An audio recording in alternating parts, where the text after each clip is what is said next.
All right. Good evening, everyone. Thank you for. Is there feedback? No? Okay. Thank you for everyone. Thank you for your time for being here.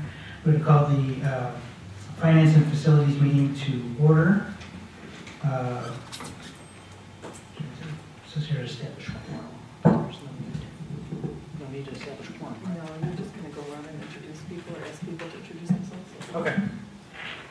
So this is my first time running such a meeting. And I'll go ahead and introduce myself. My name is David Ocampo. I am, as you know, a board member, also head of the Finance Committee. We will have Sam Valtierrez here with us in about 20 minutes or so, but we will go ahead and start with the financial portion. If we could go ahead and introduce ourselves, I guess going a little clockwise here. Good evening, everybody. My name is L.T. Taylor. I'm the Director of Operations. Hi, I'm Amanda Grant, President and Board of Education. I'm Leonard Moody, Coordinator of Academy. Okay, and then we're also expecting Sam Valtierrez, but he is not here currently. So, getting started with the Finance Committee, or actually, Mr. L.T. Taylor, you said that we're going to review the minutes from the previous session? Yes, you can review the minutes. The minutes is on the agenda and it was also emailed to everyone. Take a few minutes to look at the agenda. I'm sorry, the minutes. And then we can approve them and move on to item number 7.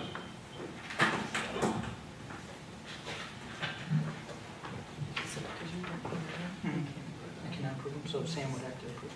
Okay. Do we have those minutes? Here and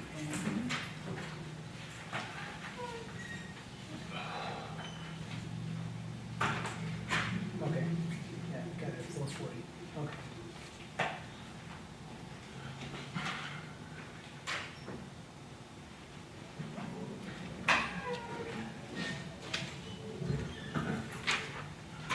Good evening, everyone. Good evening. Good evening. The minutes looks good to me, Mr. Ocampo. Well, since I wasn't here in the previous meeting, I can't approve them. I'll defer to Sam when he gets here. But we can move ahead and open it up to citizens' comments. No citizens' comments. No one on Teams.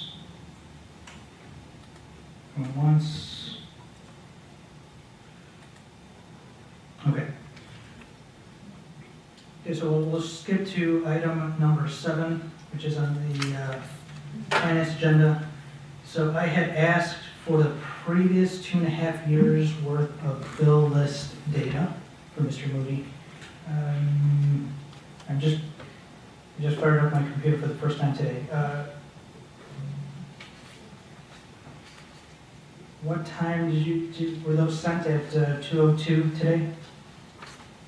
All vouchers year to date. I can share my screen too for. Share our screen on the They should have that. Just make sure your screen will pop up over Okay. Okay. Share your screen on there. I'll stop sharing this one. You'll be able to share yours. It's not part of the slides that we had prepared? No? Oh, okay. No. Oh, okay. I received these today, so. Okay.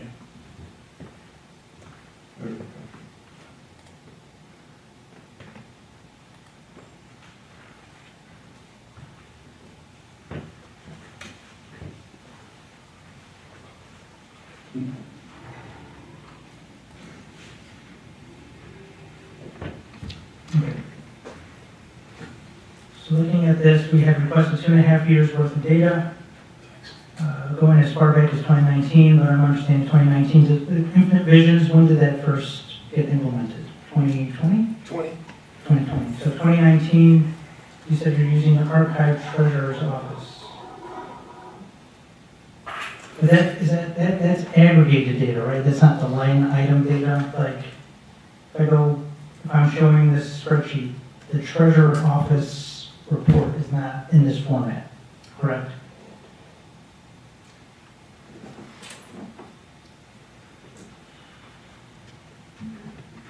So the data that you have here, this is the Infinite Visions data.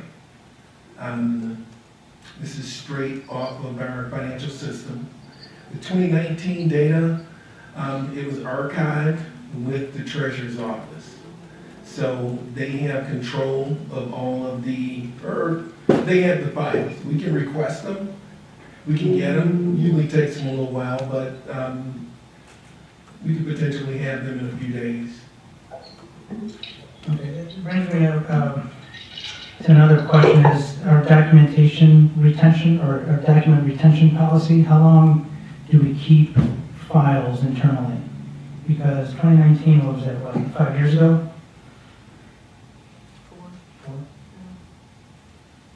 So, What the treasurer's office is, we have the data. It's just at the treasurer's office. And they work with us. We are affiliated with them. okay. Well, what happened, how long do we keep files internally? I don't recall the legal requirement. We meet the legal requirement. I think it varies depending on the type of data it is. There's some data that's forever data, and then there's other data that I think the minimum is maybe 7 years for the stuff that you have to keep. Mhm. And then there's some data that you don't have to keep at all. So it varies depending on what it is. Okay. And so for Infinite Visions, how long would we keep it? How long would we keep this offline format? Because I understand Infinite Visions is the source system, right? So all the data is there. But as you're exporting this, how long do you keep it? Well, going forward, we will keep it indefinitely. It's just the DCR system, which preceded Infinite Visions, that's been archived with the treasurer's office. Okay. How difficult would it be to get that information from the treasurer's office? They're the keepers of it. I'm not sure how difficult it is, but I know we've gotten some in the past. We Okay. periodically need to reach out to them, and they're pretty good about getting it to us. Okay. And along with Infinite Visions, I have requested the ability to create dashboards, because I think with Infinite Visions, you can create dashboards. Am I mistaken? I believe you can.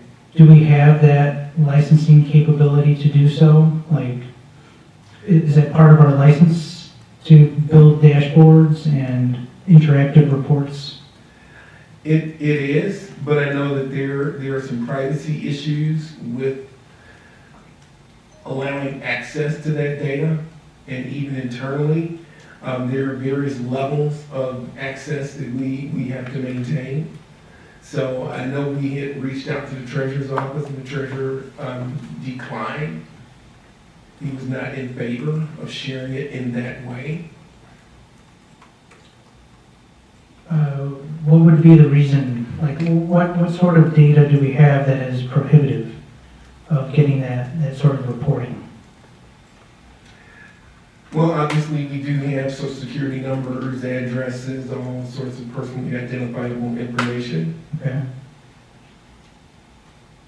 But could we limit it to such a way that, looking at this file, could we limit it to just those portions so that we could build out a report? We could have another conversation with the treasurer's office and perhaps revisit this issue, but his first response was he did not think it was a good idea. Okay. All right, so then this is the 2.5 years worth of data. It'll take me some time to go through and crunch, and what I'm looking for is building out a data story, seeing trends. I want to ensure that, one, certain things are kept under control, right? We don't want runaway expenses. Definitely not. Two, understand how the funds themselves are being utilized. So, for example, are we able to get funding data from this, like the fund related to ELL, the fund related to special ed? We cannot derive that information from the bill list, correct? Like, how much is allocated to each fund? Is that only in the budget, or can we also derive that information from the bill list? Well, before I answer that, I think Dr. Henderson is trying to join. I see him on the call. Yeah, he's on the call. Maybe his mic is muted. We could unmute, oh, he's unmuted. But he's in, right? Yeah, he's there. Could somebody else on the call try to talk real quick? And in addition, I just want to make you aware that Dr. Kaneen, Mhm. who works with me on the budget, he's also on the call and available for questions as well. I'm assuming- And if I could just make a quick comment, some of the information that you're requesting, the state stores in their AFR back to 1996. The AFR is by fund and is by line item, and you can see both revenue and expenditures. And we can call up any AFR instantly to be able to share with you going back to 1996. Okay, you said AFR. Let me take note of that.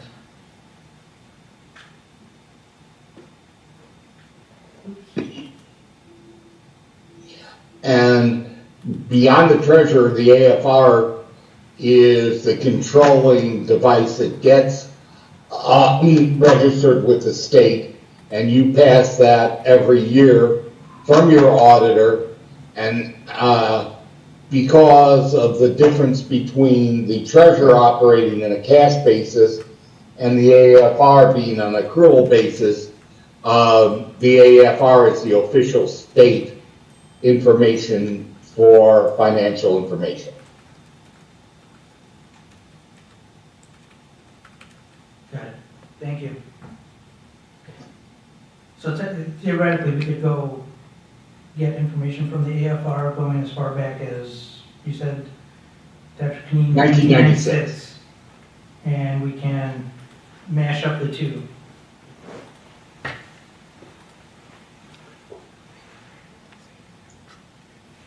Yes, I believe, sir, that that's the information that you would like to see. And we have done a 5-year trend analysis on revenue and expenditures, but we can take that back even further and share with you the information from the AFRs and show you the allocation of expenditures per fund and revenues per fund. State, federal, and local. And you said, you said you've compiled that and you have that readily available, or? Somewhere I have it. I can try to get it to you within a couple of days. That works. Okay, thank you.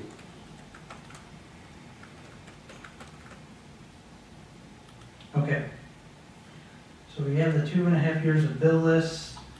The next item was the account listing, and so this was the information, I had requested the information of each account, along with, was it name, address, basically to see, to tie the bill list to that account list to see expenditures by account. Was that also provided in the? So I sent you a file. It's called All Funds. All accounts? Yes. And it's got every account listed there. It's also got the budget balance, year-to-date expenditures, and the remaining balance.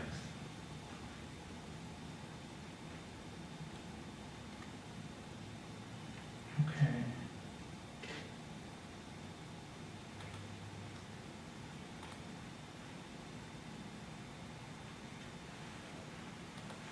So for cash, I'm just gonna do some quick on the fly conditional formatting here.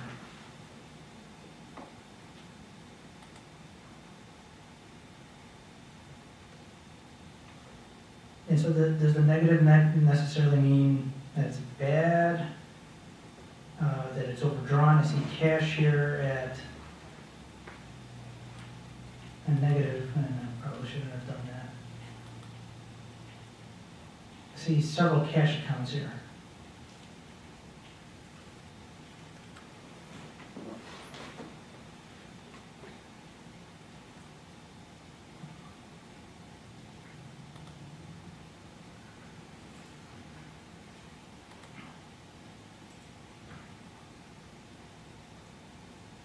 Yeah, I see cash AP, PR listed several times.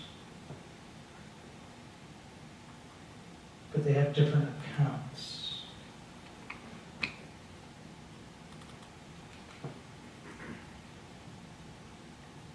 Could you maybe explain or elaborate? If I could just interject here, our computer system, and I really don't know why they do this, have expenditures in positive and revenues as negatives. So when you see a line item, for example, on 1543, which shows our bond and interest purpose levy, and you see a number that's 6,047,252 in column C, that's a negative, and our system, and in some of the information we sent you, we converted the negative to a positive, and again, tried to make this somewhat comprehensible. It's a quirk that they have done, and the essence of why they do that is so that when you total everything, you should get your balance in your accounts. But any number that is a revenue account comes out as a negative, and any number that is an expenditure account comes out as a positive. We've got some serious problems that we're working with, though, on previous budgets that did not allocate the budget numbers to the correct revenue sources. If I could be a little bit more specific, we have two tax collections. We have essentially a December tax collection, and we have in this year an April tax collection. Our budget doesn't differentiate between the two collections. We, in our future budget that we are presenting to you, do differentiate, so you can see the difference in the December collection whenever and the April collection, and that will help you track whether we're online or not. Again, you'll see in the line that you're at right now, there is budget information there, and this is a great example. On 1541, the budget has $6 million.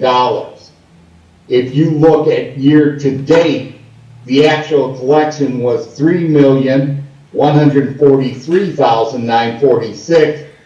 For the March collection, $3,016,672. For the December collection, if you total that up, you're going to get your $6,200,000. But because our budget put it in the wrong item, 1541, we're going back And in your future budgets, you will see a line item in column C that is 1542 of approximately 3,200,000 and 1543 that would be 3,100,000. So we're trying to get information to you that you can readily evaluate. Previously, it was an aggregate total, and now we've separated these accounts as the tax collections due, and you'll be able to compare that data in a much more functional manner. Understood. So, okay, so this is revenue, incoming revenue, aggregated, right? Yeah, with a negative red, right? Yep, both March and December revenues. And you're saying Yes. that the year-to-date, these are, these are also revenues. That's correct. And G is year-to-date, yep. Okay, and then in order to get the balance, if I were to aggregate the subtotal here, you're saying that we're over $60,000 for this You're right. fund? Or- Yep. Yes. Okay, But you will see in the sheets, in the spreadsheets that we've given you for next year, you don't have this problem with these negatives and positives. If you look at 1541, 1544, and look in the year to date, you see 53,167, which is a positive number. The reason that's a positive number, not a negative, is that we had to pay back the county 53,167 in tax objections. Tax objections come in, and then when they're settled, we either gain or lose money. And this year, you will see in G year to date, for all the tax objections, and this happens routinely for every district every year, we lost 5367. So that in normal situations, it would have been a positive, and the 53 would be a negative. So in total, yes, that 6199 is our differentiation between E1541 and the combination of G142, 143, and 1542, 1543, and 1544. got it. And so when I'm trying to tabulate or aggregate, I should look at the account description level and not at the account number, right? Because each one. Yeah, that helps more. You're exactly right. And you want to look at C compared to G. C is budget compared to year to date. Got it. Is each account number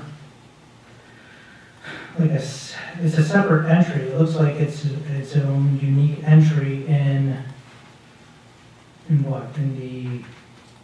Yeah, the 30 is the fund number, and the 4 is the purpose number, and then we go to the 111, 112, and 113. The 1111 is what they call the current year levy.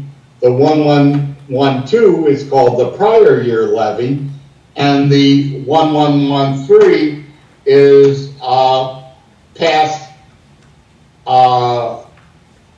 levies in settlement. Do we have documentation that outlines how the account numbers are structured? Because you. Yes, I'll be able to share that with you. Okay, great. And I just want to quickly look at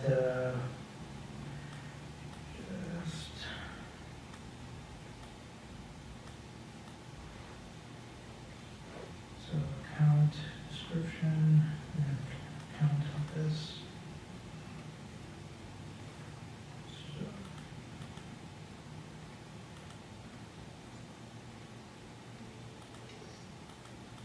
Wow, okay, so there are several, some accounts have several entries associated to them, as we can clearly see here. Mhm. So for example, life insurance, 25.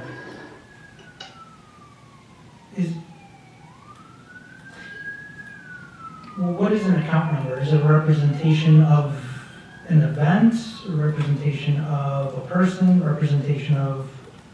Well, if I could take you through it, the first two numbers are the fund number. So, 10 is education, 20 is operations, 30 is bonds, 40 is transportation, and our 50 is IMRF Social Security. Then the 4-digit number following the .5 talks about the function of the account. What is the purpose of the account?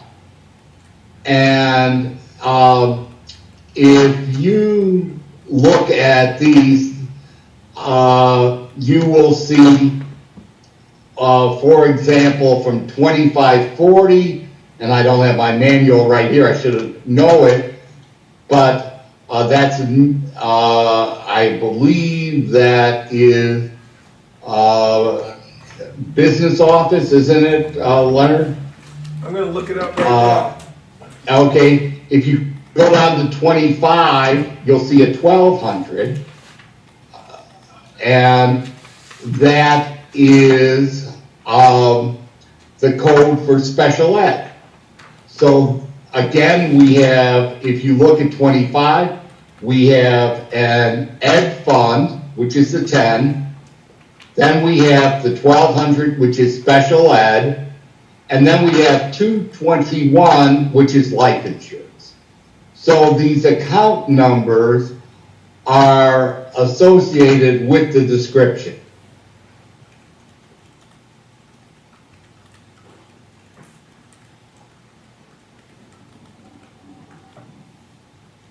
Got it. And this data, going back to. So that's saying there's 25 separate life insurance accounts. Now, you always get into a question of how much you want to disaggregate information. And how much does a board want it aggregated? Sometimes you can disaggregate information so much that it becomes useless to use. For example, you can disaggregate to know the life insurance for the math teachers at East. Now, I don't know why anybody would want to know what math teachers at East are being compensated by life insurance, but those are those extra numbers that you see after the 221, those 000, and then there's, I believe, 003 is a school code, and am I not on that? And then the 2000s are departments. To me, it doesn't matter what, you want to know what the aggregate amount of life insurance you're paying for teachers, for custodials, and we can we can aggregate this because 25 different line items are difficult for anyone, including the board, to try to get their handle around. The board really wants to know how much we're paying for life insurance or teacher retirement with those lines. I'll stop so you can ask me some questions. Understood, so thank you. From here, at the high level, from this account list, would we be able to see the fund information like ELL, money allocated? Yes, absolutely. Each one of those that you're requesting has a separate, for example, the regular ed program is 1100, the special ed is 1200, ELL is 1800, for extracurricular, for sports it's 1500. I can get you this whole list on the account manual, so you'll be able to follow these numbers, so you can see them directly. I see, okay. Yes, that would be helpful because if I understand correctly, they're aggregated under a different description, right? The ELL spec, Yes. et cetera. That would, Yes, I think the ELL goes into 1800. 1,800, okay. I think that's what I said, didn't I? I think you're right. Yeah. Blind squirrel sometimes gets its name. So I'm assuming 1,800s, then ELL funds fall all under here? These different accounts? Yeah, ELL would have a 10, and then it would always have an 1,800, but if you wanted to know ELL salaries, you'd look for 10, 1,800, and then the object number would be 100. So by taking all the line items that are 10, 1,800, 100, you would get the salaries of ELL by building, and we could aggregate them so you would see the total ELL by salaries. Then you could see 10, 1,800, 200s, which is the benefits, and you could see all the benefits. You could see all the purchase services. You could see all the supplies and the capital outlay in ELL by us aggregating the 1,800s for you. Got it.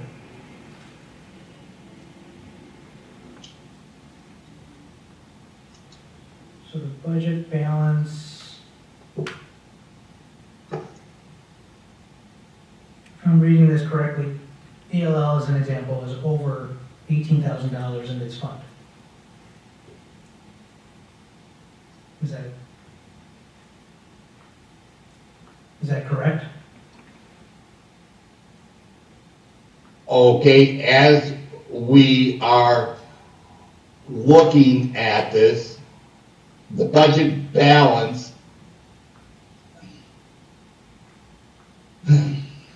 I'm pausing for a second.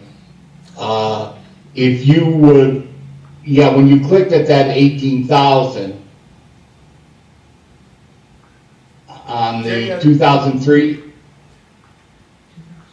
The budget balance is what's remaining.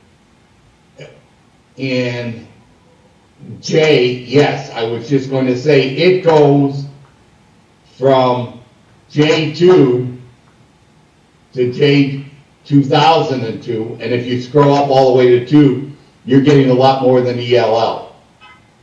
No, well, this is the subtotal of what I have filtered here. I got it, I see it. So if I'm reading this correctly, ELL is over 18,000. Is that in its funding? That's what's, Not in its funding, but in its difference between year-to-date and budget balance. Mr. Moody, you want to clarify? that's what's remaining. So the better number to look at would be the budget column. The original budget column shows you what was budgeted from the beginning. So the 18,000 is what we still have to spend. Okay, so then $92,000 were allocated to ELL. That sounds more like it. Does that include all grant money and whatnot? It does include some grant money. I see the accounts you've chosen here, several of them are grant related. Which ones would those be? If you look at the next to the last set of digits, Mhm. for instance, at the top, you'll see you see the 4909? Yeah. Mm-hmm. That's a specific grant. And so that set of digits is describing the source of the funds. And we're gonna get you a legend which will allow you to be able to cross-reference these numbers. Yes, if you look at, for example, 775, 776, 777, 778, 779, and 780. They all have a federal grant purpose. The problem we're having is if you look in column C, nothing was budgeted in those accounts. And if you, for example, look at line 775, you will see that there was nothing budgeted, but we spent 39,800 in column G. And so what we're doing is going through and trying to reconcile numbers were put in the budget that didn't correspond to the actual line item that dictated where that should come from. So you had $40,000 approximately that was spent that was reimbursed by a federal grant, and we are getting that reimbursement, but because there is no budget number in column C, we have a problem, and that's what we're going back and fixing, line item by line item. Is that what the adjustment column is for?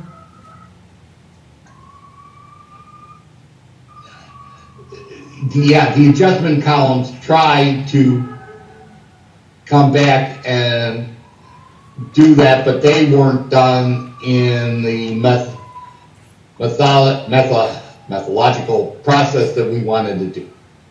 So you will find in your budget tentative proposals for your budget, you will find these numbers broken up into what we feel the board will be able to analyze in a better fashion than the way last year's budget was proposed.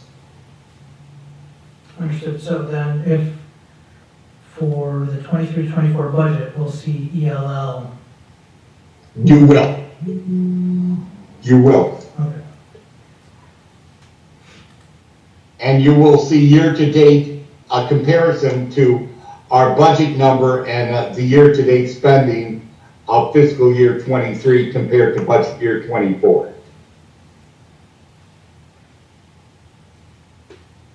Now theoretically, I should be able to tie this account number from this workbook to the bill list, right? Yes. Okay. One of the reasons that I was asked to come in and assist this is because the superintendent had seen what these numbers, he asked the same questions that you had, Mr. Combo, that why aren't these numbers aligning with where the year-to-date is? You know, if you look at support staff, you'll see us year-to-date at 41,000.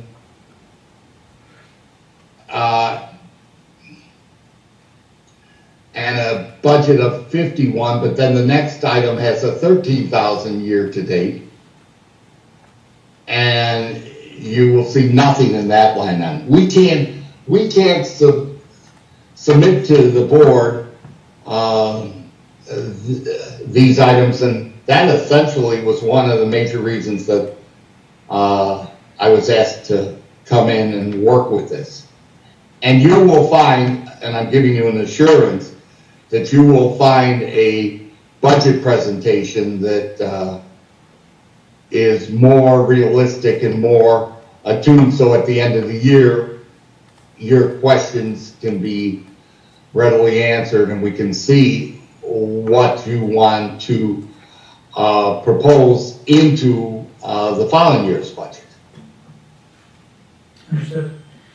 And how do we track that we are within budget? Like at the end of the month, looking at prior month actual. So June, we're looking at May actuals, right? Things that actualized in May.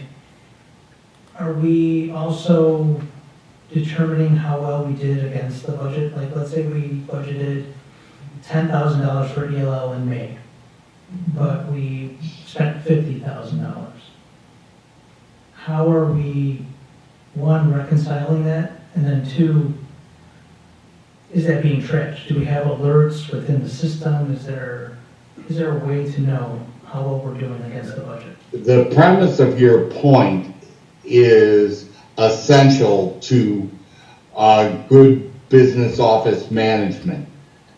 However, you have to have an accurate budget to start with. Mhm. So when you're comparing items that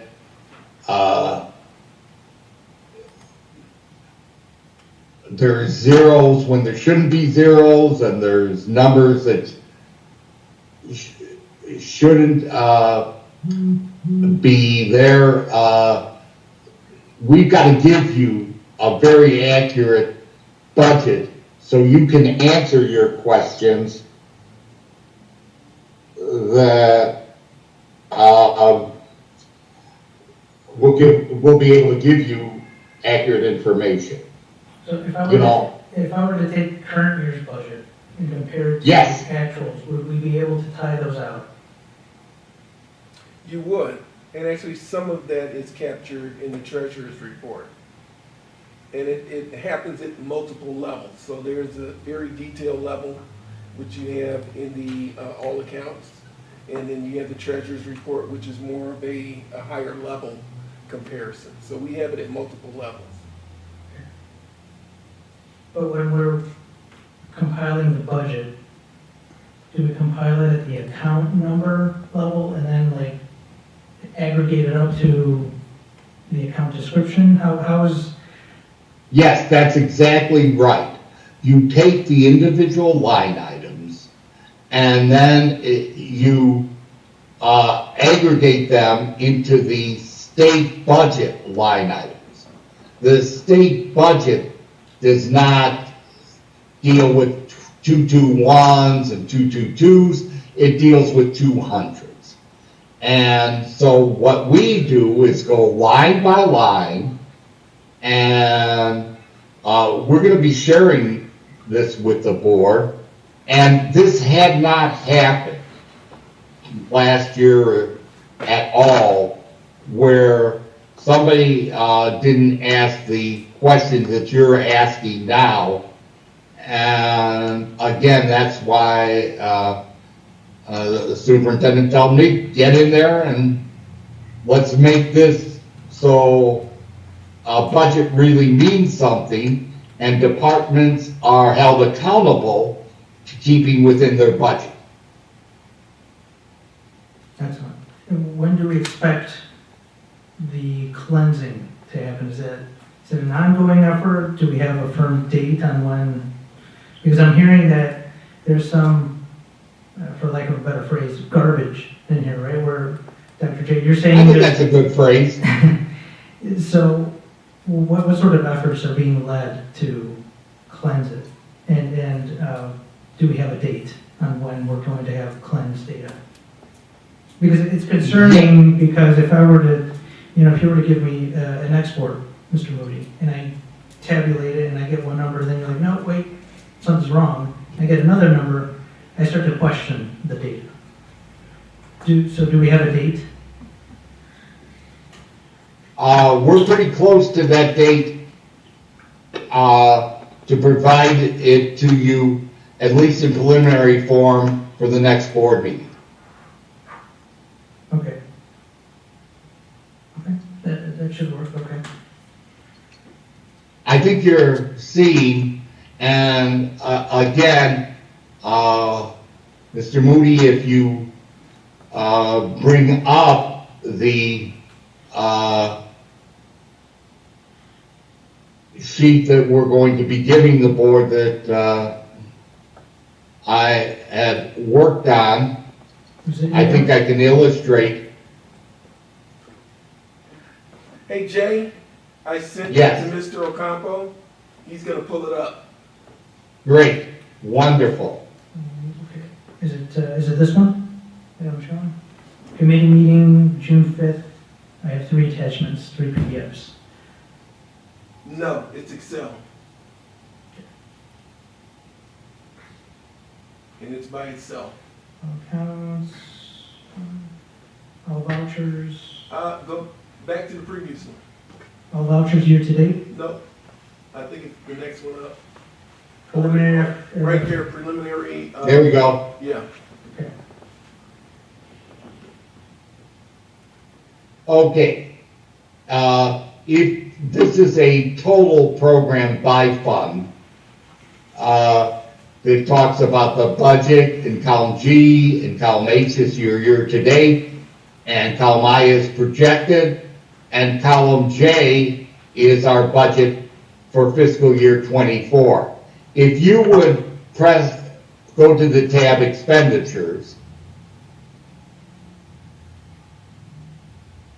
we took every line item in the budget and we took the budget line item and then we projected out what we think will be our June 30th spending, and then we projected in two different ways to give you an idea of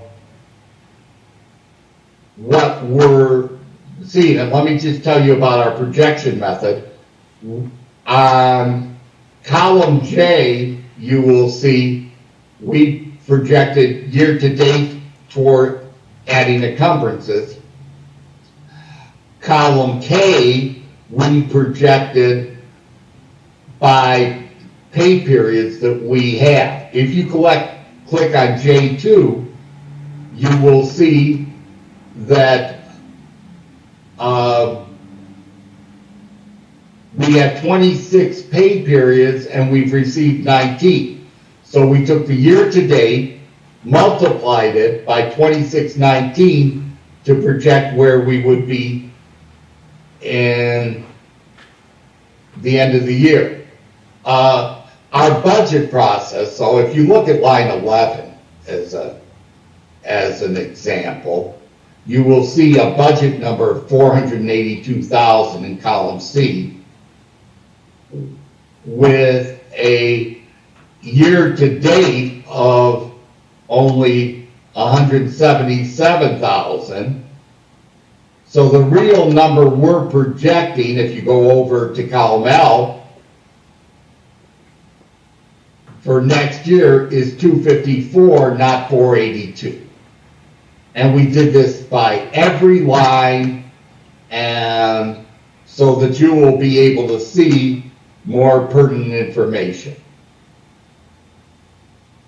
So you'll be able to see this, and we're very close to finalizing this. Okay, so you're taking. And I think this is what you want to see, that every line item has a legitimate number in that's correlated to last year's expenditures. Yes. And if you go through this sheet, you're going to see some numbers that are really crazy that, you know, we need to correct very quickly. And that's what we're doing. Okay, so to reiterate, this number at J2, this is 26 pay periods divided by, what was it, 19? Why the 19 again? Because we've already given 19 payrolls out. Okay.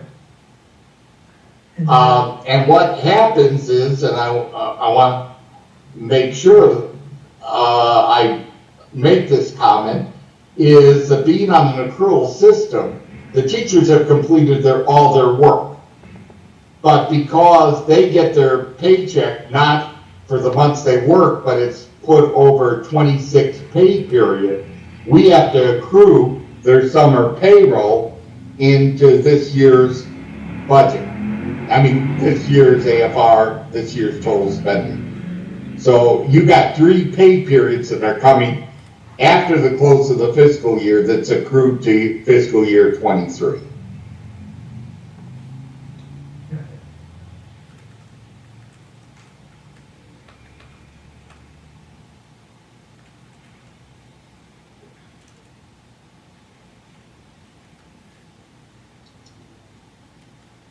And then this, L2, you're inflating the number in K, in column K by 5%, right? You're increasing. Yes, exactly. And on some of those, for example, on your benefits, on your health benefits, we took that up to 20, and we can manipulate that number. For salaries, it's pretty good, 5%, but there's some other numbers that the board may want to say decrease it or increase it, which we can do.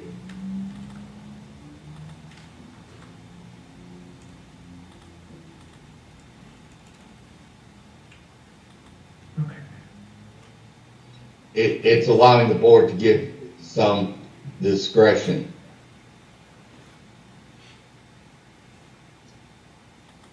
So if I were to tally this Yeah, up. if I could do one more thing, just to show you, what our problem was, and this one it caught the superintendent's eye and we brought it in. Could you go in expenditures line 631, I believe it is? Tuition out of district?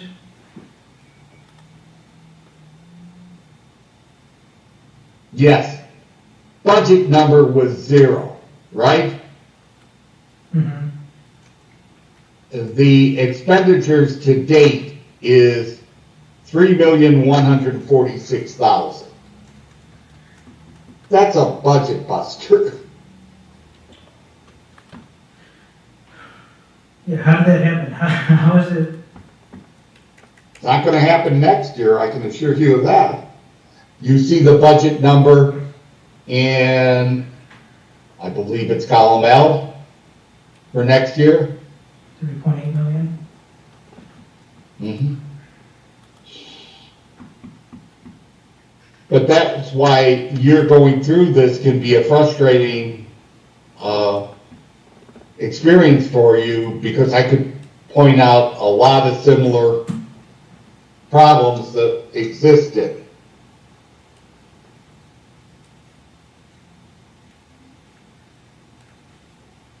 Okay.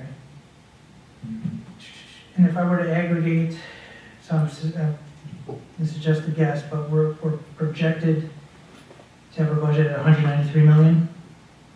And just, Mm-hmm. what is our current budget? Is it 115? Around there? Yeah, if you go to the total sheet, if you go to the total tab, and go up a little bit, I think. Yeah, you're good. You were good. The budget for revenues for this fiscal year was 140,909,000. Year to date, we've done 110 million, and we're projecting 150 million for this year, and because of federal ESSER funds, we are projecting a budget of 109 million. And again, these numbers are compiled by individual revenue accounts and different expenditure accounts. If you look at expenditures, you will see a budget of what, and I didn't label this as strong as I should have, but you'll see expenditures of 130 million and projected expenditures of far less. Where is it? On the total sheet, Oh, okay. Total sheet, expenditures, these are the. okay, if you look at line 15H, it's revenues, and line 26 says expenditures. Okay, So you see the budget of 130 in expenditures, and a budget of 114 for where we're projecting. So now your question's gonna get, Mike, gosh, you went from 114 to 149? Yeah. What's that all about? And I call your attention to the line above it that has site and construction on line 32 that went from 21 million to 50 million.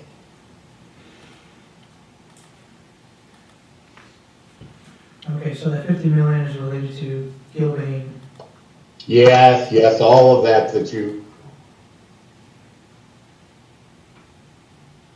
So we're over budget then for this year.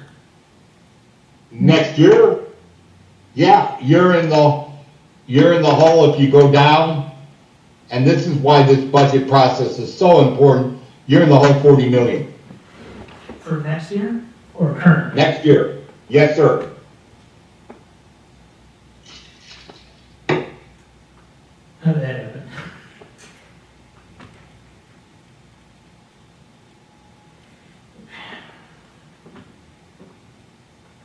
No, that's like a real question. How did that happen? Yeah. Well, again, sometimes to use your fund balances, you're going to have a negative number in that column 45. There is no revenue source for that 50 million number there. It's coming out of the 60 fund that doesn't generate any revenue. So when you do construction projects that don't have a revenue source, what you have to do is utilize your fund balances to pay for that.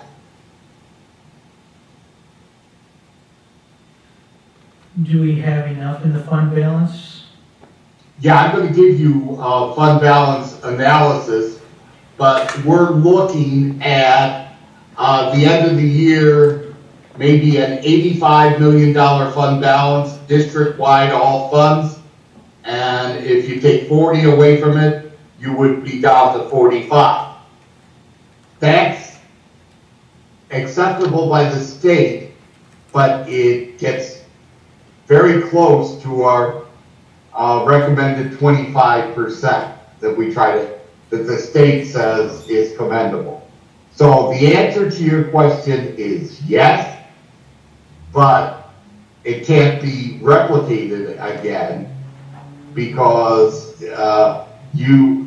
if I could stop and interrupt myself, if you took that $50,000 away from the budget, you would be in a surplus.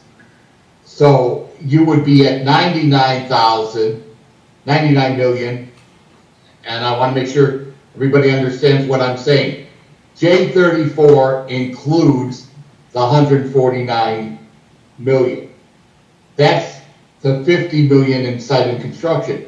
If I didn't put that 50 million in site and construction, you would only be at 99 million, and if you go up a second, and still have 109 million in revenues. So without that site and construction work, you're great. You've got excess of revenues versus expenditures of close to $10 million. But because you are committed to those projects that are on the board, I had to put a $50 million line item in that.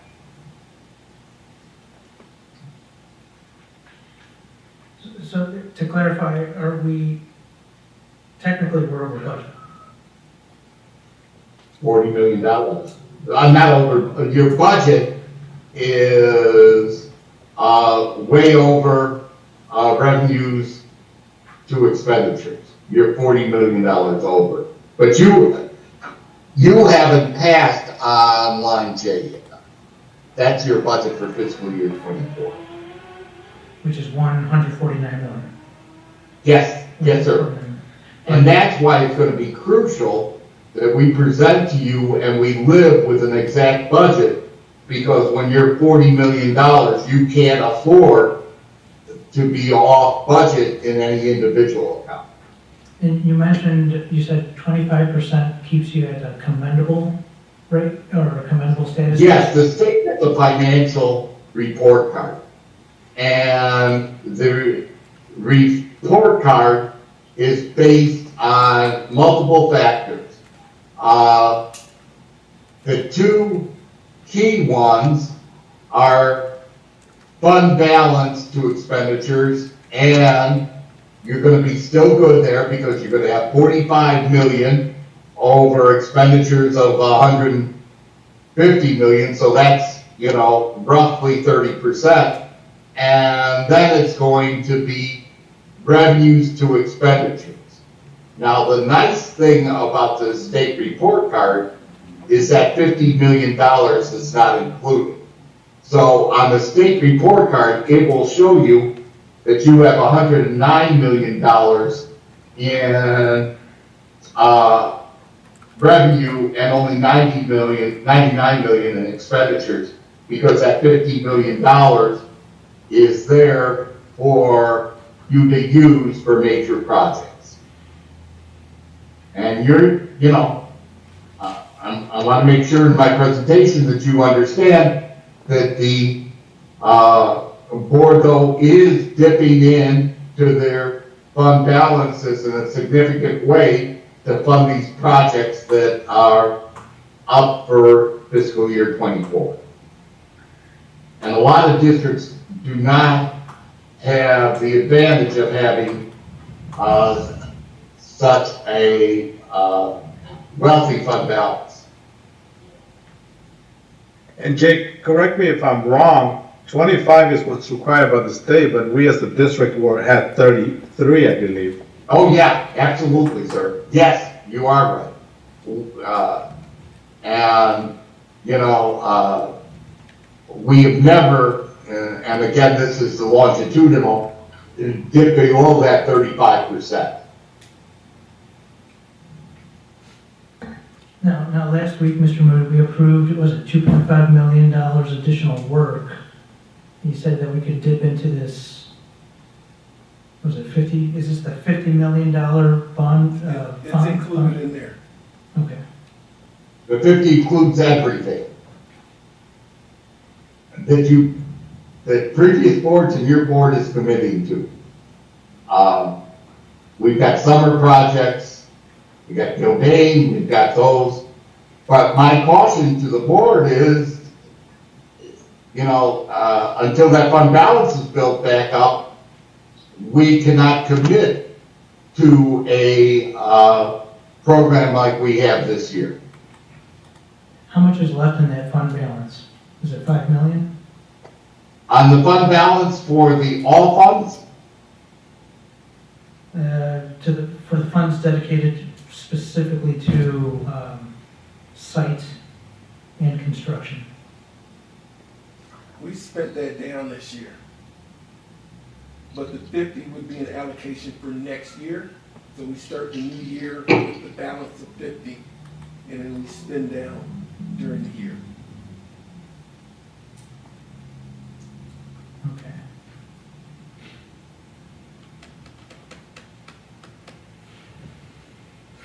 Leonard, can you send Mr. O'Connell the AFR for last year?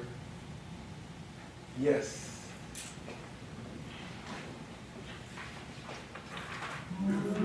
If you could just give me a second.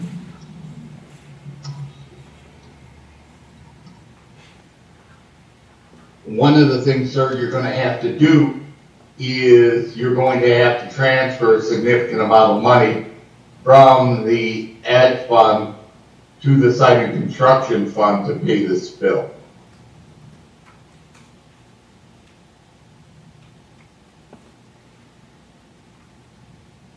Jay, that's what's been going on for the last 4 years. Yes, sir. Yes, sir.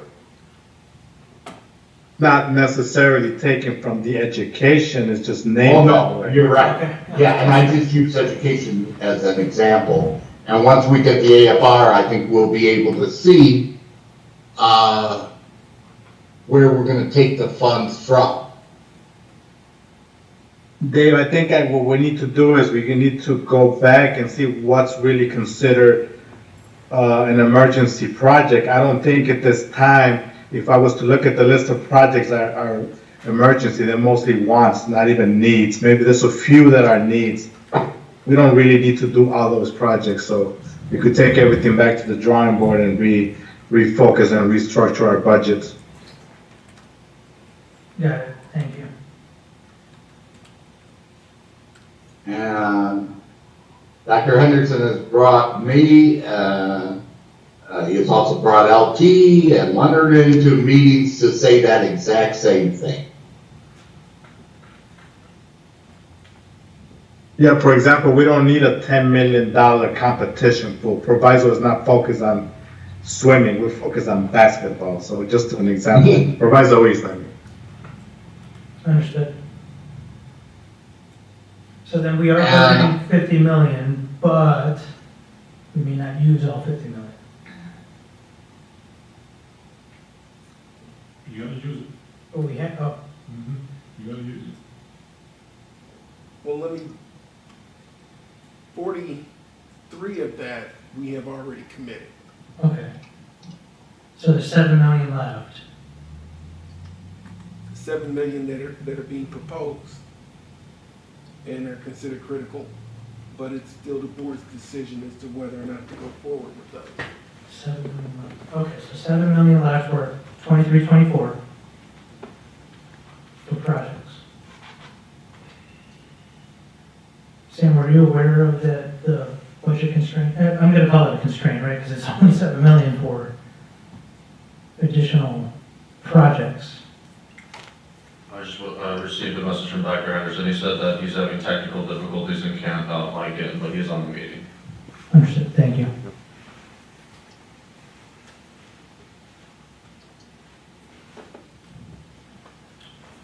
Okay.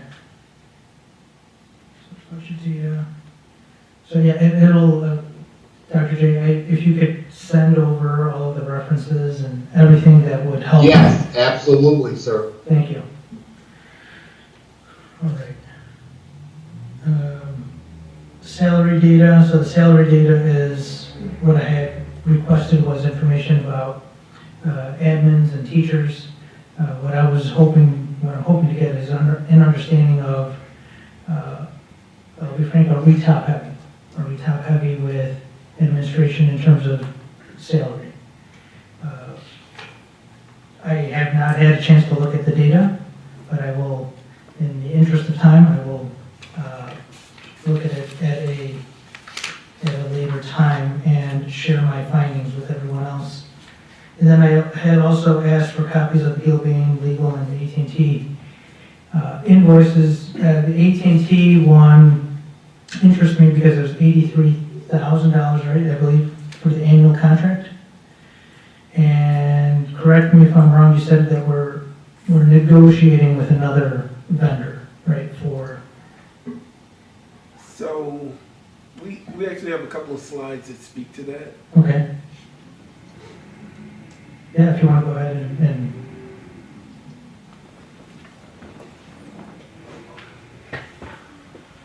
and the AT&T contract, that includes, what is it, cell phones and hotspots? Is that what it is? Well, originally it was a lot more.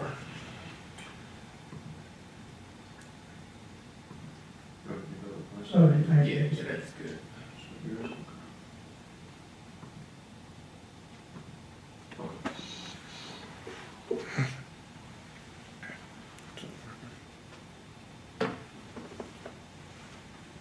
Hopefully you can read this.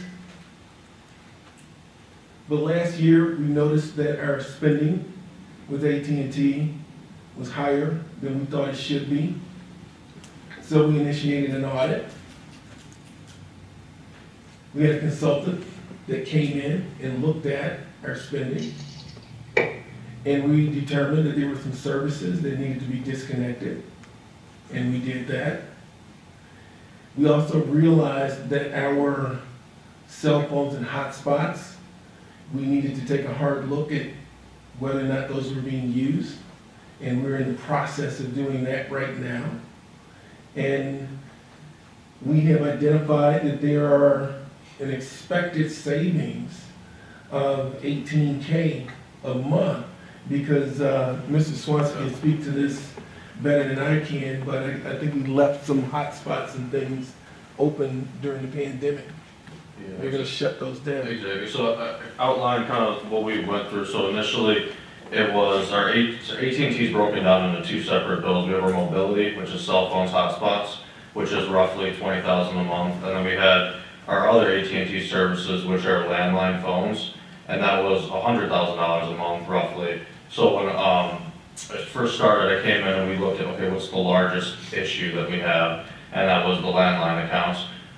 So we've gotten that completely down. We actually haven't even had to pay a landline bill because we've been reimbursed over $180,000 from AT&T for basically getting those services under control. It was a bunch of outdated services for landline phones that we were no longer using. So that was the first step was, okay, we're looking at the landline phones and all these old services and how to get them discontinued. That's the Ring Central phone system as well that we're implementing. So that is taken care of.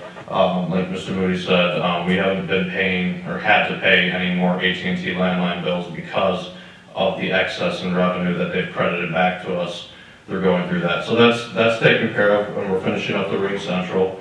And then this part is the AT&T mobility audit, which is a separate one. That's the $20,000 a month, which is all the hotspots and cell phones. So what we did now that we had the landline under control was did the cell phone audit. So just, I think it was, what I put down here, last month, yeah, May, we went through, audited and labeled all the cell phones in our mobility plan, and were able to remove about 30 to 40 that just were lines that we're no longer using.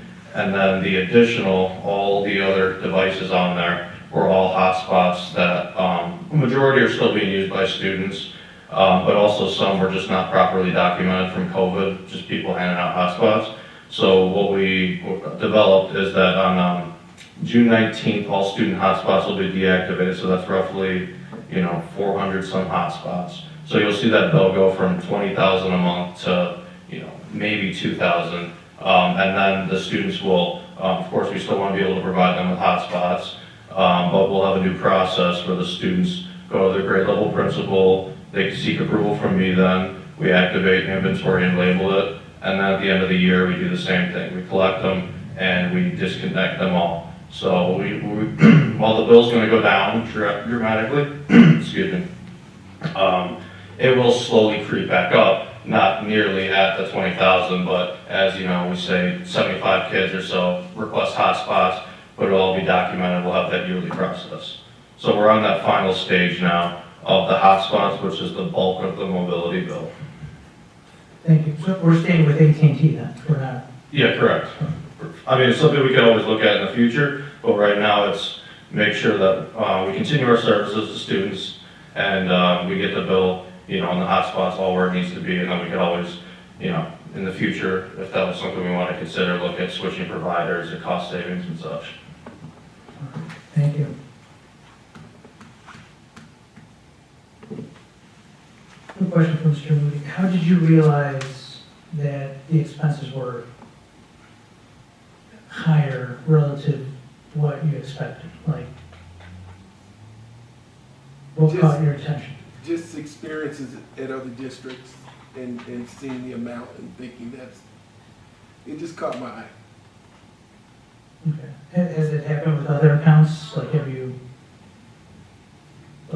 noticed that any other account was, I'm trying to understand, is there a systematic way? And I was just gonna say, we have a systematic process of looking at all of our expenses. That's our intention. With Jay coming on board, working with us, we're just now getting the kind of manpower that we need to be able to systematically go through this account by account. But we're prioritizing it based on where we spend the most money, and that was a big spend. And so we gravitated to that one right away. Okay. Excellent.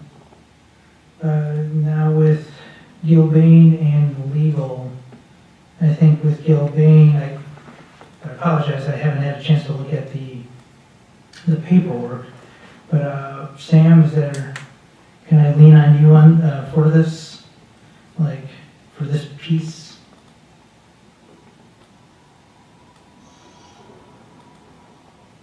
And basically the question is, how are we doing budget-wise? Are we under control? Do you feel like the dollars are allocated properly for the projects, et cetera, et cetera?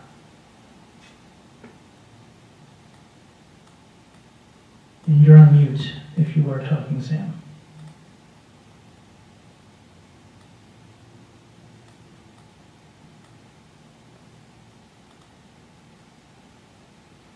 Okay, we will proceed.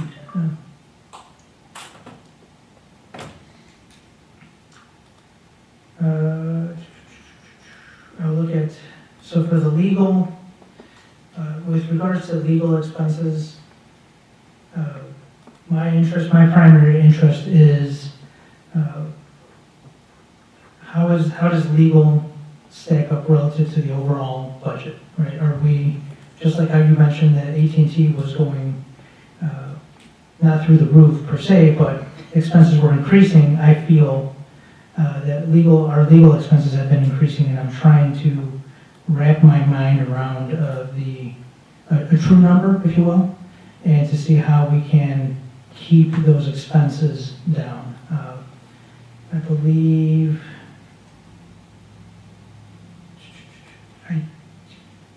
were those invoices sent?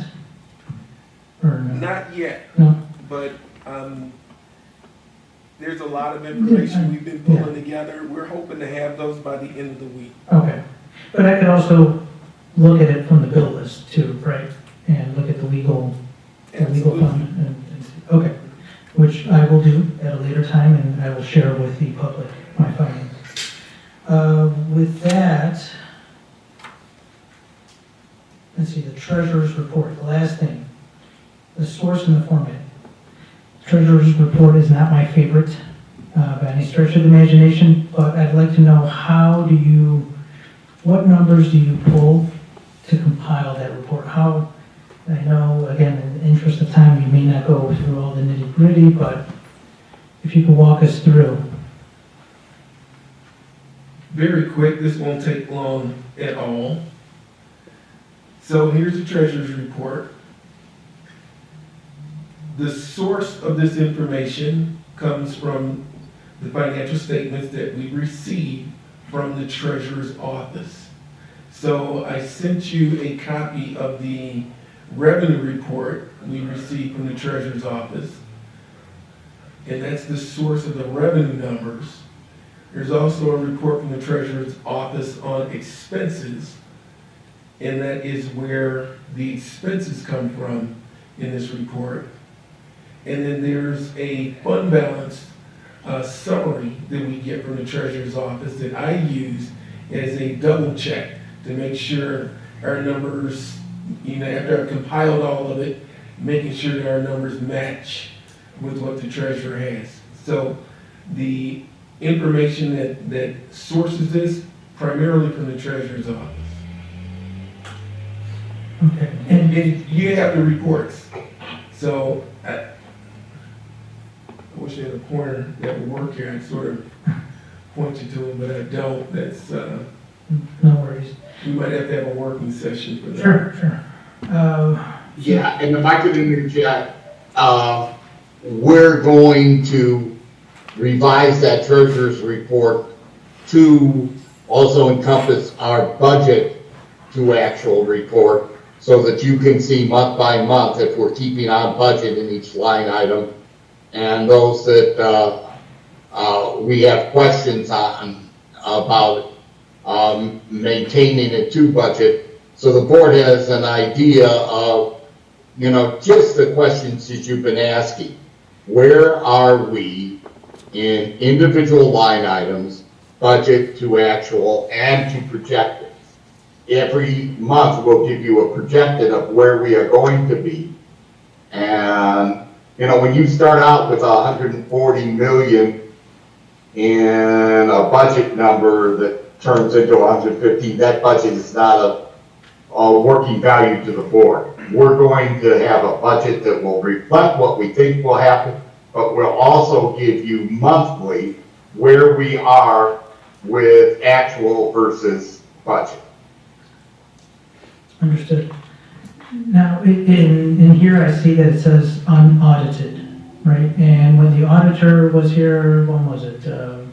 It was like February, March? March is when he did his, final. He recommended, I'll call it like fiscal hygiene, is that what it is? Fiscal hygiene, so that you you have more frequent audits, right, instead of one annual audit. How do we adopt that practice of having a monthly audit? To me, I think monthly is probably too quick.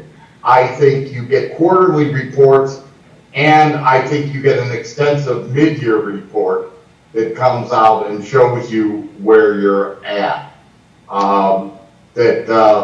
To the finance committee, we present quarterly, but we also present to the board our mid-year report that keeps you aware of where we are on line items and where we are in the aggregate. Okay. So then we'll develop a plan to have quarterly audits? Yes. Okay.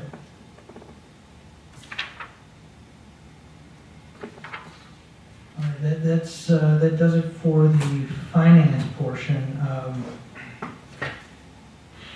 Sam, would you like to take over for the FMP portion? Okay, if I could just excuse myself. Again, it was a pleasure to present to you, and I just want to extend an invitation to any of the board members that they can consult with me, and I can sit down with them. I know I gave some overviews and some quick responses, but I would enjoy going through in detail of where we are at and maybe last year's AFR, so I can show you the fund balances and where we're projecting. I think this is a very good start, and I think the key I want to leave with is that you're pointing out some significant problems that we're addressing. And your quarterlies, your review of this data are things that are not a surprise to us.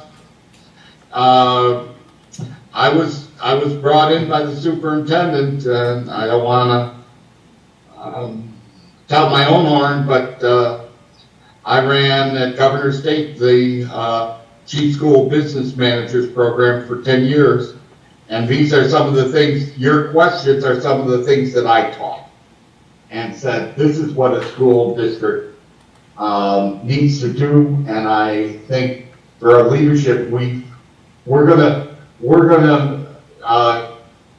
have you say we're on the right track.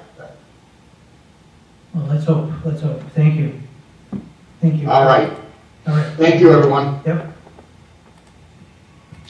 All right, Sam. All right, everyone. I apologize for the time. I know it's late already, but yeah, if you could just proceed. I just went over the minutes, so we could actually start with. Are there any citizen comments for the FMP? No citizen comments. Okay, great. All right, the minutes for May 2nd, 2023, I approved those. I just went over them, so they're good to go. And we could proceed with the FMP update with Perkins and Will and Gilbin and the admin administration. Page 10, I believe it is.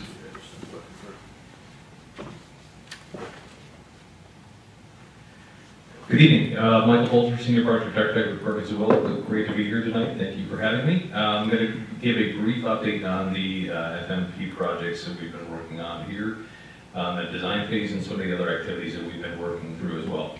So we'll talk through some of our student engagement processes, as well as updates on future improvements for the PMSA parking lot, some solar grant availability. This is information coming from our last facilities committee meeting, as well as update on our punch list support and on construction permits for this upcoming summer.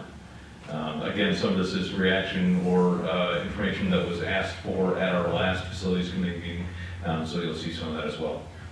So starting with student engagement, so we're pleased to announce that we have a selected and a recently accepted student who is a current senior, Karina Villarreal, who's a current senior at PMSA, who will be joining us for 8 weeks this summer as a summer internship. She'll be starting on June 20th and going through a robust program that we have here. We'll also be working with her and introducing her to the projects out in the field, as well as the activities that we have in the office for interns during the summer. So we're excited to welcome Karina to the team as we have in the past summers as well. So another point here was brought up previously for the PMSA parking lot improvements. These are items that have come since the parking lot was reconfigured and reconstructed. The door change that had been previously all main entries had happened through door 1. After the reconfiguration, that changed to door number 5. And as such, there's been some changes that were unanticipated for those, and so we're looking at other options to improve how people work and move through the parking lots in order to get to door 5. And those include, as you see, a potential cross walk or safety walk here from the main student lot to that door number 5, as well as improving access from what was originally an overflow parking lot, which has turned into a significant staff parking lot here on the east side. So we'll see some potential improvements that will be made as well for those. Solar grant availability. Previously we had worked with engineers as well as Bill Bain to start to identify some opportunities for solar photovoltaic cells at Proviso East, and started having studies for that to understand what the impact of that would be on the facility, as well as what the options and availability for those were.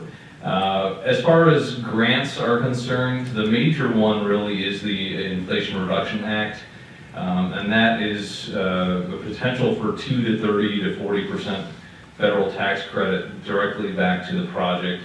There are some major elements that are required in order to reach those percentages. That includes the domestic production of the equipment, as well as the prevailing wage installation of that equipment, and the start date by the end of 2024. But there is a significant amount of money that's available for that, that starts to really impact what the overall return on investment would be for that, ahead of over what the original would be. From Commonwealth Edison, there's also a potential for a $250 per kilowatt hour credit for use of smart inverters that offer 2 megawatt total production. And also they allow for net metering, which is crediting back to power generated to the grid. So when the facility's not using the power, it would go back to the grid, and that would be credited back against the costs that would be incurred from grid power. Solar renewable energy credits are also an option here. Those are by developing contracts through the Illinois Power Agency. Most of these are purchased by ComEd, and they're packaged together for the opportunity to have power generation that goes back against, again, the total grid capacity. So late this afternoon, we received just a breakdown of what the potential investment and those returns might be. If you look at a overall project cost of around $1.2 million for solar installation at Proviso East, there's a potential for around a $300,000 total incentive return based on these and other grants that are available. So that the generation that had been, the power generation that had really been looked at there was about a $68,000 return on an annual basis. So that's about a 13-year total payback, which is significantly different than what we would see as more towards a 20 to 30-year payback time frame for solar without the incentives that are available. So we're still just investigating that. I know that Gilbane is also working with a third-party vendor to investigate this as well. They've been out to review the site, and they're giving their own viewpoint of the world here. So we had the preliminary information provided by the engineers, and then the solar companies that are working with Gilbane will start to put some more finer points on that for your information as well. Punch list support. So one of the questions that was brought up was how we are providing support for punch lists, and for those who are not aware, punch lists are the work that's done after substantial completion. Substantial completion is the point at which a project is done enough that it can be handed over to the owner. So it's no longer in the hands of the contractor. It allows for the owner to make substantial use of the facilities that have been put under construction. At the point of substantial completion, there's a punch list that's created. That means a review of the facilities that have been work that has been done by both the contractors as well as the design team. From there, we identify any deficiencies or any items that need to be completed. Those are put on a list, and before final completion and final payment can be made, those must be corrected. So the typical process would be to have a fixed time period by which those punch list items should be complete. In order for us to certify those, we will review those back in the field and make sure that they're done. We've been working with Gilbane on this to make sure that at any point where there's a final application for payment, we review the open punch list items, make sure that all those are completed before we are able to sign off on any payments for those projects.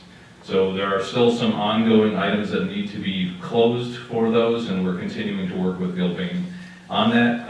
We will also be updating on the total items that are still remaining open from contracts that are still open from the past few summers here as well. Once we have that information from Gilbane, we'll make sure we share that out. Construction permits. So we have received and we have in hand construction permits for the work that will take place this summer at both Proviso East and Proviso West. We work closely with the West 40 on that for the permitting, and we'll also do so for the occupancy permits once those are needed at the end of the summer as well. That really concludes our portion of the presentation. Any comments, questions, concerns? Yeah, I got a question. Like, Yes. It's on the Inflation Reduction Act on the federal credit. How will we get a credit since we're a school district? Yeah, it's with non-taxable entities. It's really just a direct payment back against the project. We got to see what form that takes, if that's a big check or what that looks like. But they are still eligible for non-taxable entities that way. Yeah, let's keep in mind that if we do go ahead and do this during the design stage, I think we talked about maybe, having an area where the students can actually learn about solar when this project is being built, depending on where you put in the inverters or, some of the components for the solar system. Sure. Yeah, we've seen that done. We've done that ourselves, where there is an educational portal that's either electronic, that lives on the web, or it has a physical presence in the school that shows, how those systems are working, what they're actually doing in real time, what the impact is on the financial side, and has that all rolled out so that it can be on display or on the web, however it works. There's multiple ways that we can do that. It's a great idea. Right, or even sections of the project where the students could actually be in some of the areas safely, Sure. Maybe by the inverter rack, by the racking up in the roof, maybe, I don't know, Yeah. depending how it is, yeah. Okay, thanks. Absolutely. Have we tabulated what the potential credit from ComEd would be in terms of energy, electrical generation, like how many kilowatt hours we consume at East? I can tell you that the initial study says it's about a $68,000 reduction in the total utility costs. That'd be on an annual basis, and that's projected based on the original study. It may be more, maybe less, depending, but that's what we're looking at right now. So that's what that ties really into that overall 13-year payback period. Thank you. One question about the incentivizing dollars. Is that an upfront payment after application, or is that a reimbursement if the project is complete? It's after completion. You start your application after the design, and after it's been completed, you submit for the payment.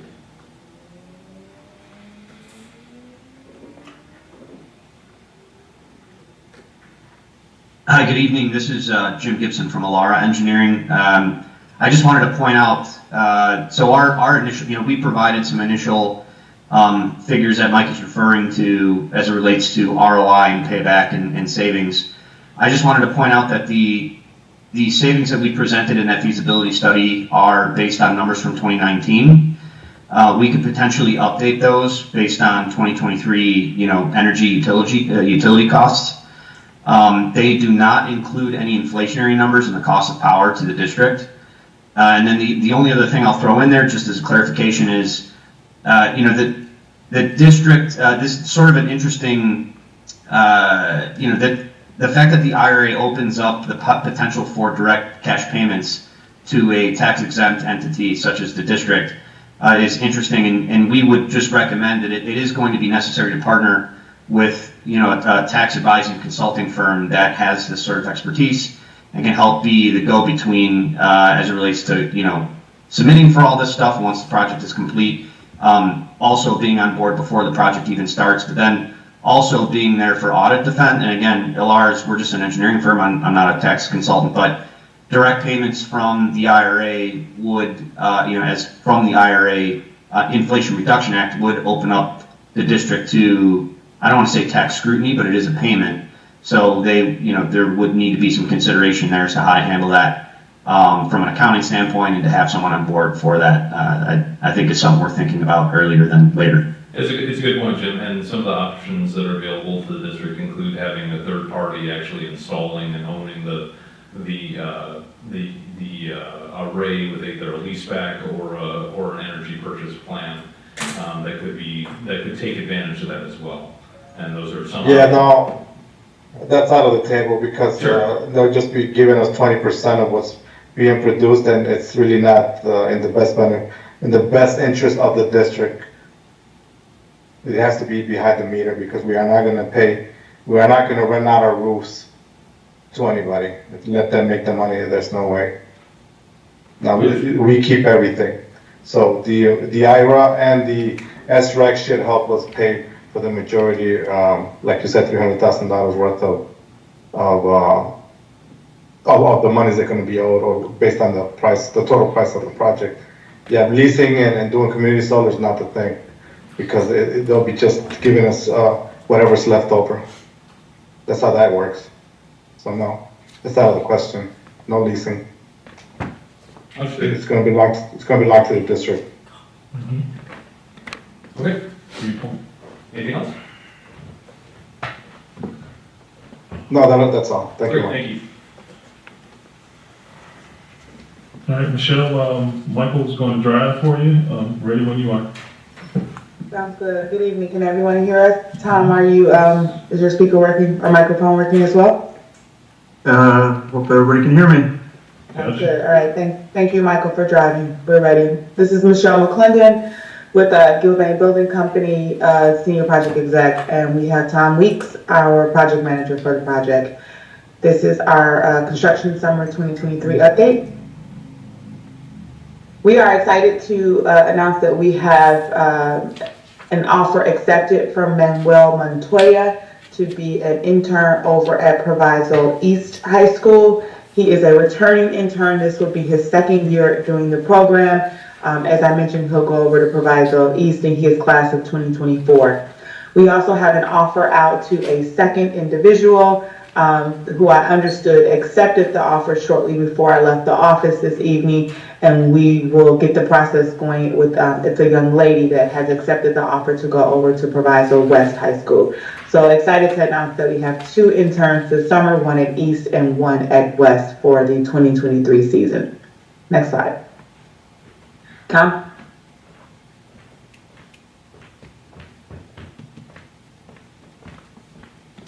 Tom? Sorry, I forgot to unmute myself. Looking ahead to the 2023 construction schedule for Proviso East, construction is slated to begin June 15th, which is next Thursday. Work will include level 0 north side, as well as the level 1 south side. And then on the second floor, we're going to be cutting and capping of all the steam and condensate piping that was demolished back in 2021. Additionally, access controls work, we're looking to begin on July 5th. And that RTA was, I believe, just recently approved last week. Looking at Proviso West, the work in the tunnels at Proviso West has begun. Actually began on May 8th. We're continuing to move forward with installing pipe in the tunnels there. Work in the level 1 academic wing classrooms, as well as the biology labs renovation. Again, that'll begin when school is out on June 15th. Concrete sunshade repair work will continue starting also on June 15th when school is out. And then again, the access controls work for Proviso West slated to begin July 5th. And then lastly, at Proviso Math and Science Academy, the access control work there, again, is slated to begin on July 5th.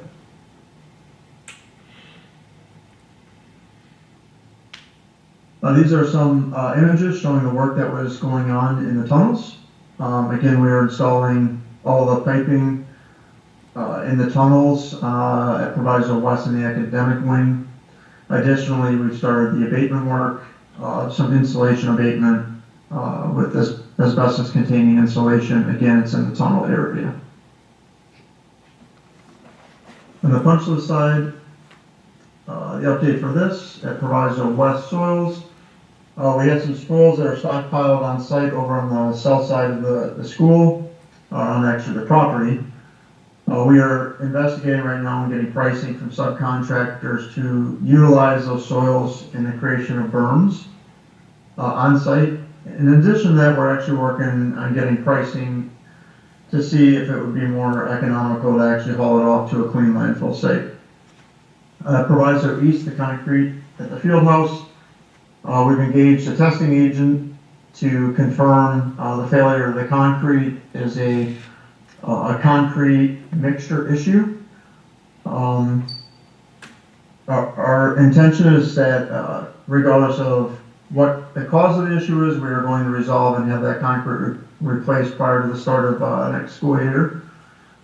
Additionally, at the field house entryway, Perkins Wells issued an ASI to clean and reset the brick and cast stone in the space. We've reached out to a number of contractors to get pricing on that. We've received one of the 3 requests we've made. So we're currently reviewing and finalizing that pricing. On the 2021 projects punch list, D3 controls items, Proviso East 2021 commissioning was completed. Proviso West, we had, I believe there was a handful of items that were identified as issues. Those have subsequently been resolved. So we are in the process of getting the final commission report put together by Premier. Proviso East fencing, Abby is slated to be out during the summer to execute the fencing repairs once school is out. Likewise, on the ponding issue at Proviso East, Abby paving will be on site when summer is moving forward and school is out to address some of the grading concerns that the district has identified. Under the 2022 items, the doors at Proviso East, again, the doors were installed back in February. We've been awaiting the hardware cores. Those cores have been received, and it looks like we are going to begin installing those cores next week. As for the generator, obviously the generator was placed a couple months ago. The termination and the startup of the generator is slated to begin again over the summer when school is out. And the last item on here is the curbs at Proviso West.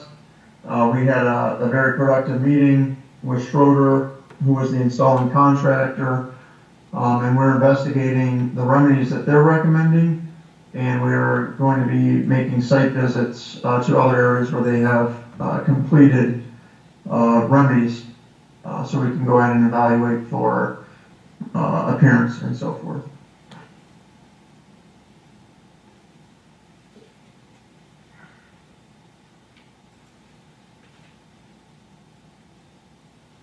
Next slide is available.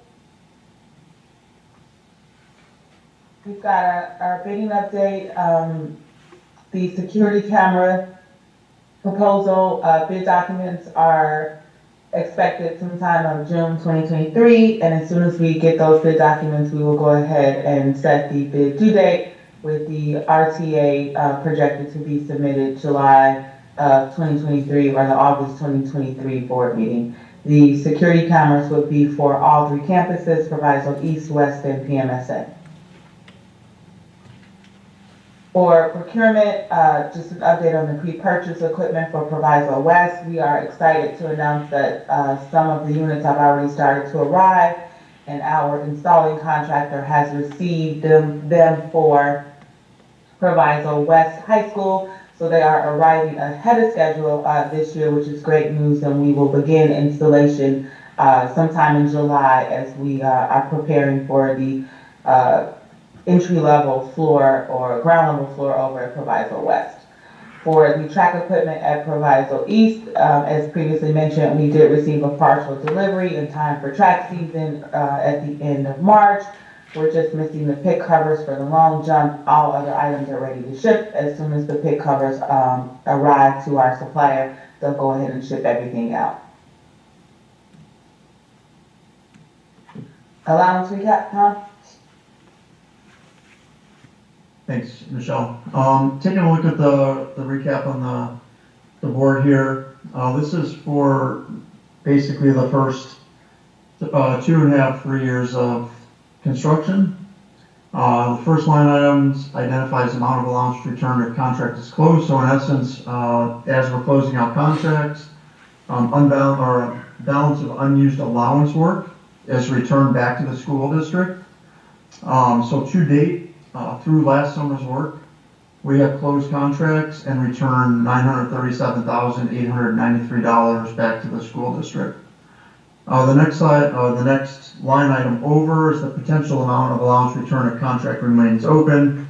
So this is really identifying is for contracts that have not been closed. The $534,181 is what is currently sitting in their allowance coffers that has been unused to date. And again, once their contracts are closed, those funds will be returned back to the district. So we're looking at a net savings right now on the allowance side since day one of construction of roughly $1.4 million. Doing a quick recap on the current projects. This is for change order tracking, so this is actual contingency costs for sequence 3 at Proviso East and Proviso West. We're showing a net return to the district of $33,429. Next item here is for sequence 3. Again, this is the allowance tracking. And again, we're looking at the balance of allowances that have been unused. So the balance remaining for these 2 projects is $123,614. Moving on to phase 2 sequence 1 for Proviso East, which was summer 2022 mechanical upgrade work. Our change orders to date, the district has paid $13,199 in added cost to the contractors. Looking at the allowance tracking side, again, to date, we're looking at a balance of unused allowance totals to the contractors of $204,173. For Proviso West for last summer's work, on the contingency change order side, there has been $104,749 of added cost that's been assigned to that project. And then on the allowance side, we are showing that we currently have a balance of unused allowances at Proviso West of $92,857. Hey, Tom. Are there any questions? I did have a few questions related to the pre-purchase package over at Proviso West High School. We had a few orientation issues with components inside the cabinets. Can we get ahead of that and take a look at the ones that have drop shipped? Yep, so what the contractor has done, per my request, because they're all shrink wrapped, so he's a little concerned about undoing all of them, because I think there's right around 50. So what he did is he opened up one, and he's gonna be sending me pictures of it. Obviously, the expectation is that particular one is going to be identical to what was submitted and approved. And then once they get on site, then we'll open them all up and just confirm that the orientation, as well as the location for the actuators, is per the approved shop drawings. And obviously, we've got it very well documented ourselves, the design team as well, that the expectation and the deliverable based on the statement from the manufacturer themselves is that they're going to be issued fabricated correctly and in line perfectly with the submittals. So yeah, we're definitely aware of it, LT, and we're in the process of ensuring that they are oriented correctly. Great, thank you. The field house stairs, considering it's a existing condition during demo, can you speak to that, please? Because it's going to be it's going to be an increased cost. It's not going to be something that's going to be cost neutral for the district. Yeah, so the challenge with the field house stairs and the brickwork in that space is none of that existing brickwork was tied off and tied down, which allowed for movement, and then that's how you're getting some of the settlement looking cracks that weren't there before. So Perkins and Will, and I guess I can ask Carl or Michael to speak to it here, but they put together, a document and an ASI to address that, to make sure that the proper tie-down methods for masonry work is being utilized. There is going to be, some credit savings because we've confirmed there's honest to God, bricks that have been damaged that was strictly a result of the demolition work itself. It didn't really have to do with the tiebacks. So the trade contractor is working out, a credit proposal to return funds for that element. So, replacing, can't remember, it was 8-10 bricks, what that cost would be, and then that would offset, over the total added cost for the complete restoration of those stairs, of the masonry component of the stairs. Okay, thank you. I have no other questions. Okay. Thank you. Okay, no other questions. We'll move on to the facilities updates. Next slide, Mike, please. Starting over at Proviso East High School, Gilbane installed field turf over at Proviso East High School, football field, also a soccer field over there. Semi-annually and quarterly, we love to do this work to make sure that the grooming is done correctly at the stadium at Proviso East High School. Also over at Proviso East High School in the corridor, one of the receptacles were noticed that it was defective. The team over at Proviso East High School pulled 3 new wires, a hot, neutral, and a ground. This system has been put back online and operational as we speak. It is HVAC season, high AC season, so we're making sure that we're changing filters out throughout the building, in the corridors, classrooms, and also the stairwells over at Proviso East High School. Moving on to Proviso West, over this weekend on Saturday, we had a big event over at Proviso West High School, and the bathrooms backed up really bad. We attempted to rot out these lines without success, so we contacted a few contractors to come out to give us a quote on jetting the lines, and I'm hoping to have final quotes by June 6th and hopefully we can get this work done Monday or Tuesday of next week. Also over at Proviso West High School on far south Fensel Lane, we had a few trees that fell over on the fence line.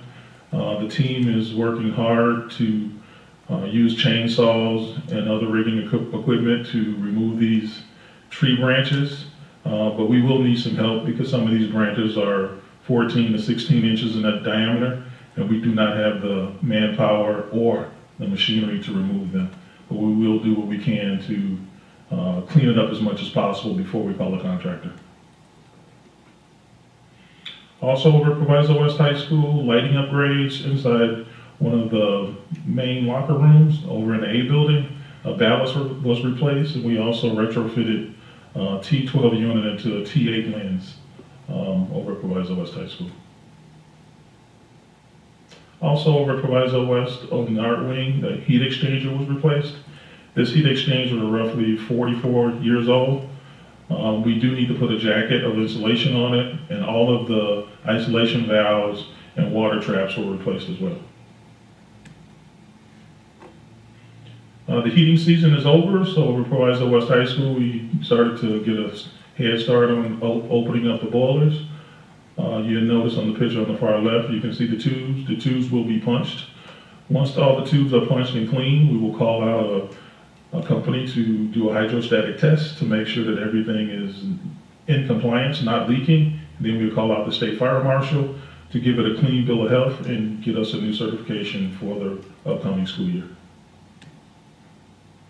Also over at Proviso West High School at door number 7, this area was heavily chipped in oil-based paint. We had Rita Concrete come out and do a grind and chip, and also laid epoxy flooring at door number 7, and also in the corridor in the baseball locker room on the D building side of Proviso West High School. Moving on to Proviso Math Science Academy, the picture on the far left shows some damage to the cantilever, yellow in color it was originally. In the picture in the center, you can see we changed the color to a platinum gray, and we also upgraded the signage 806 West Roosevelt Road at door number 1 and 5 at the Proviso Math Science Academy. Also at the Math Science Academy at door number 1, a few years ago, there was an accident that caused this tree to die. Gil Bain is working with the trade contractor to replace it for no cost of Proviso, but the team decided to cut it down because there was a few limbs that we thought that was dangerous. Gil Bain should be out. We're hoping at the latest this fall to get this tree dug up and replaced. Also over at the Math and Science Academy, we striped the lot to make sure that we have proper lineage out in those spaces, and also we directional arrows to turn left and turn right. Wanted to condensate hot water tanks over at Proviso Math and Science Academy. The pressure switch failed. Corey, who was the engineer here at Math and Science Academy, purchased the parts, brought them in, installed them, put the system back into operation. No further action required at this time. Michelle or Tom, this is that documentation that we've been kind of collaborating together related to the Gil Bain cost. Mr. Ocampo had a question about it. Can one of you two please go through it pretty quickly? Sure. So what this is looking at right now, this is a recap of the hard construction costs since basically phase 1 sequence 1, which had started back in 2020. Inclusive of these costs that are shown here at the top of this page is the Gil Bain costs. What we try to do is identify, you can see what the original contract amount was. Obviously there's a handful of contracts that are still open. So we want to identify and show to the district, the money that's still out there that the contractors are going to be owed regarding, maybe outstanding retainage that's being withheld, as well as certain contracts that have not been completed, or they still have work that's left to be done, contractual work. So we wanted to show those items, and what the costs are still outstanding. And then in addition, this was also a good location to be able to identify and show the district some of the savings and the things that we have encountered and been able to return back to the district through the project, again, from 2020 through last summer. That's that net savings at the end, which is showing about $603,000. Also on the bottom left, you notice the projects identified in dollars, and that $50 million is on the bottom center. There was a consensus around approval to get the work done. Last board meeting, I believe it was. Yep. Next slide. This slide here shows a few future meeting dates for the Finance and Facility meeting for 2023 to 2024. I did notice that the July date was 7:30 start time. Was thinking, is this up for discussion? Or these dates and times are solid, and also it looks like the meetings will move around to all three schools instead of being housed at Math and Science Academy. So is this up for discussion, or this is what we want to do? Yeah, it's up for discussion. We could keep them all here. We could keep them all PMSA. And the time, I think the time, does 7 o'clock work for everyone, or do we want to have an earlier time? And then the format too, Zoom, etc.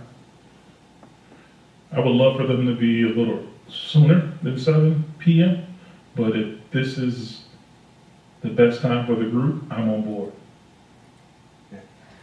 Guys, I think that it is good to have both meetings together at some point, but I don't think it's necessary to have both meetings all the time.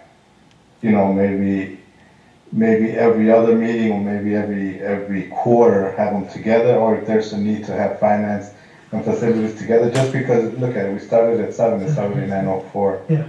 So I think that they're very extensive. I just drove 6 hours, and I'm here still in the meeting.